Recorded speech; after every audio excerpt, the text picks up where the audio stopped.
नाम हे रामबाणाप्रमाणे आहे.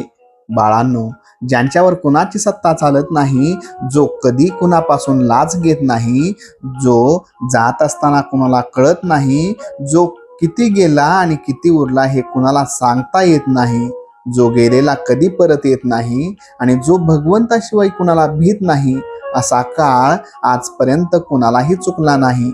ज्या काळाच्या सत्तेने वस्तू आकार धरते, त्याच काळाच्या सत्तेने ती अकस्मात मोडली जाते. सर्व दृश्य वस्तूंना हा नियम लागू आहे. मग आपला देह त्यातून कसा सुटेल? पण ज्याने भगवंत घट्ट धरून ठेवला, त्याचा देह राहिला किंवा गेला तरी त्याच्या अवस्थेमध्ये फरक पडत नाही. यामुळे कुणी सांगणारा भेटो वा न भेटो, तुम्ही सर्वांनी नाम घेतल्याशिवाय राहू नये. जो भगवंताचे नाम घेईल त्याचे राम कल्याण करील, हे माझे सांगणे खरे माना. प्रपंच लक्ष देऊन करा, परंतु त्यामध्ये भगवंताला विसरू नका, हाच माझा अट्टास आहे.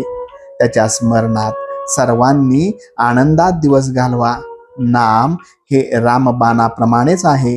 रामबाण म्हणजे बरोबर काम करणारा बाण, आपल्या लक्ष्यावर अचूक जाणारा तो बाण पुन्हा परत येऊन भात्यामध्ये बसत असे. राम नाम हे रामाच्या जवळ राहणारे आणि अचूक रामाकडे नेणारे एकमेव साधन आहे. खरोखर नामस्मरणाचा अभ्यास एका दृष्टीने फार सोपा आहे.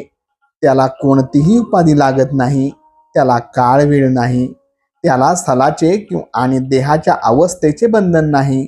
जोपर्यंत जीवाला शुद्ध आहे तोपर्यंत नाम घेता येते. पण दुसऱ्या दृष्टीने नामस्मरणाचा अभ्यास कठीण आहे.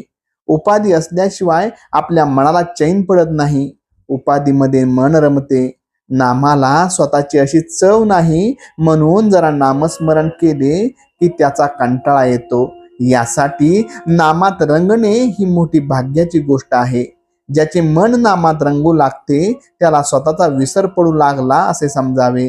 त्याचे चित्त पूर्णपणे नामात रंगेल. तो स्वतःला पूर्णपणे विसरतो आणि त्याला भगवंताचे दर्शन घडते. नामाची चटक लागली पाहिजे. ती चटक एकदा लागली म्हणजे जगामधली सर्व ऐश्वर्य तुच्छ वाटतील. हा बाजार मांडून मी बसलो आहे तो त्यासाठीच आहे. प्रत्येकाला नामाची चटक लागावी म्हणून माझा प्रयत्न सारखा चालू आहे. कोणीतरी त्याचा अनुभव घ्यायला तयार व्हा. राम त्याच्या पाठीमागे उभा आहे याची खात्री बाळगा.